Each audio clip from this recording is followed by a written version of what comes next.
Yo yo yo, salut les turfeuses, salut les turfeurs, bienvenue pour un nouveau pronostic de Benoît Requin. Ok, place au pronostic du quintet du dimanche 14 mai, direction Paris-Longchamp pour le prix du Panthéon. Plat, 2500 mètres, 15 partants, réunion 1, course 4, indice de confiance 1 sur 5.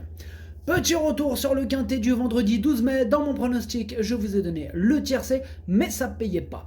Cette vidéo, je la tourne avant l'arrivée du quintet de ce samedi. Je reviendrai dessus demain. Ok, c'est parti, on commence ce pronostic et on commence avec le numéro 1, Abondant. Et on écoute l'entraîneur Pascal Berry. Abondant reste sur une bonne tentative et toujours aussi bien. Il aime Longchamp et aime le terrain lourd. Il devrait bien courir. Eh bien, ce numéro 1, c'est tout simplement mon préféré, je l'ai installé en tête. Ce numéro 1 en japonais, ça donne Okinere. On passe au numéro 2, Stallone, et on écoute Anselberblum. Stallone est dans un très bel état physique, il ne faut pas le juger sur sa dernière course où il a été malheureux, se retrouvant enfermé. Il va trouver un terrain à sa convenance et j'en attends un bon comportement. J'espère le voir terminer dans la combinaison gagnante du quintet. Eh bien, ce numéro 2, lui, en revanche, je ne l'ai pas retenu, mais c'est lui le chef et le capitaine de ma petite liste des possibles casseurs de tickets repérés, donc attention à lui. Ce numéro 2, Kiken. On enchaîne avec le numéro 3, Louvani, et on écoute Michael Delzangle. Louvani a effectué une bonne rentrée dernièrement, il va avoir progressé sur cette tentative et devrait courir en progrès. Il aura aussi un terrain à sa convenance. À moi, ce numéro 3, il me plaît bien, je l'ai gardé en 5e position. Ce numéro 3, Doi. On passe au numéro 4, Joey Up, et on écoute Julien Carayon. Joey Up est bien, il a du métier et a bien compris ce qu'on attendait de lui. Il a l'habitude des pelotons fournis, le terrain lourd ne sera pas un souci. C'est un cheval assez trapu qui va tout le temps. Si tout se passe bien, je le vois à l'arrivée.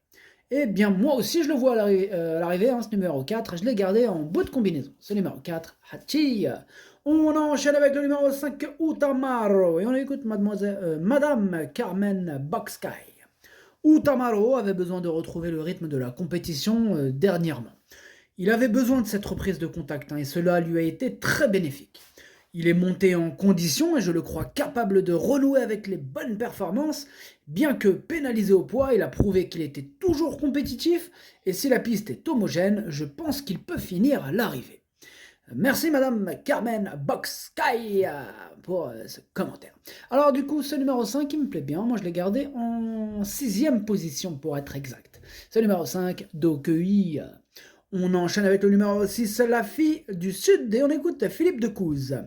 La fille du Sud aime bien le terrain lourd et semble être restée très bien suite à sa dernière course. Elle semble avoir beaucoup de choses pour elle ici. Il faudra que tout se passe bien dimanche.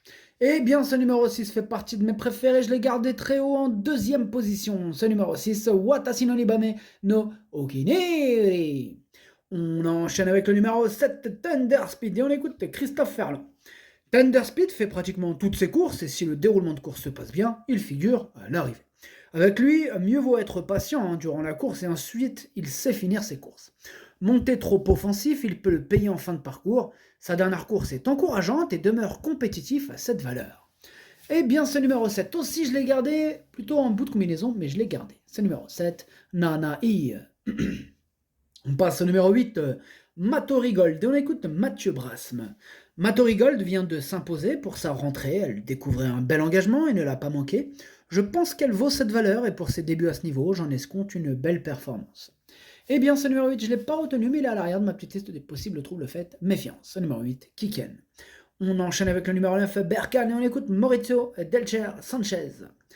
Berkane est en forme, il fait toutes ses courses depuis le début de l'année. On revient dans les handicaps. Il a une valeur qui lui permet d'être compétitif, mais il n'est pas facile dans les pelotons touffus.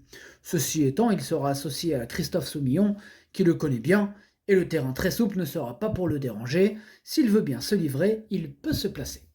Eh bien, ce numéro 9, c'est un regret. C'est mon 2e cheval de complément en cas de non partant. Attention. Ce numéro 9, Idomenoko Kai. On passe au numéro 10, Toran Shaman. Et on écoute Gianluca Bietolini. Toran Shaman est en belle forme actuellement au travail. Il a repris de la fraîcheur et je le crois en mesure de refaire parler de lui dans un gros handicap. Terrain et distance sont dans ses cordes et avec un bon déroulement de course, je pense qu'il a sa place à l'arrivée. Eh bien, moi je ne l'ai pas retenu, j'en ai préféré d'autres. Ce numéro 10, Kaku. On enchaîne avec le numéro 11, Centurin, et on écoute Madame Carmen Boxkai. Centurin, après sa très bonne deuxième place début mars, il a connu un petit souci de santé qui m'a contraint à stopper son entraînement. Je le présente ici pour peaufiner sa préparation en vue de prochains engagements sur le bon terrain qu'il affectionne. Dimanche, avec la piste très souple et un manque de préparation, je crains que sa tâche s'avère très difficile. Moi, ce numéro 11 non plus, je ne l'ai pas retenu. Ce numéro 11 avec Kaku. On passe au numéro 12, Flatten the Curve, et on écoute Mademoiselle Karina Fay. Flatten the Curve aime le terrain et apprécie Longchamp. Aime le terrain. Ok, pardon, c'est bon, il a un peu tout pour lui. Il est régulier, n'est pas difficile, mais il a son petit caractère.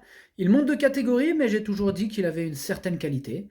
Par contre, vu sa place à la corde, il va devoir attendre, et j'espère qu'il y aura du rythme et qu'il ne connaîtra pas de problème de trafic en fin de parcours. Eh bien, ce numéro 12 me plaît beaucoup, je l'ai gardé assez haut, en 4e position. Ce numéro 12, Yomi. On enchaîne avec le numéro 13, Mickey, si on n'aura pas les commentaires de l'entraîneur, c'est Gordon Battisti qui est parti pêcher tout seul, amuse-toi bien. Alors, ce numéro 13, du coup, lui, je ne l'ai pas retenu, mais c'est lui mon gros regret, c'est lui mon cheval de complément en cas de non partant. Attention, possible cassage en vue, il me fait peur, ce numéro 13, Mickey. Ce numéro 13, Kokai. On passe au numéro 14, Aljana, et on écoute Mathieu Brasme. Aljana s'est remarquablement défendue pour sa rentrée, prouvant à cette occasion qu'elle demeurait compétitive en 36 de valeur. Au regard de cette tentative, j'ai l'impression qu'elle a gagné en maturité et semble plus maniable durant le parcours. Tôt ou tard, elle devrait pouvoir remporter un tournoi de la sorte. Eh bien, ce numéro 14, moi, il me plaît beaucoup. Je l'ai gardé très haut, en 3e position. Ce numéro 14, Daisani. Et on termine avec le numéro 15, Si tu me le demandais, on écoute David Smaga. Si tu me le demandais, n'a pas mal couru dernièrement et la distance va lui convenir.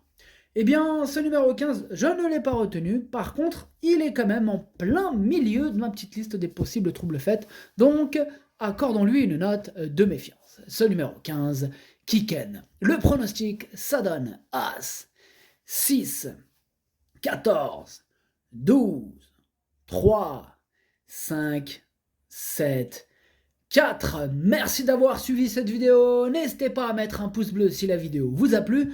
Pour accéder à tous mes tickets pour la course du Quintet, rendez-vous directement en description de la vidéo. À jouer avec modération.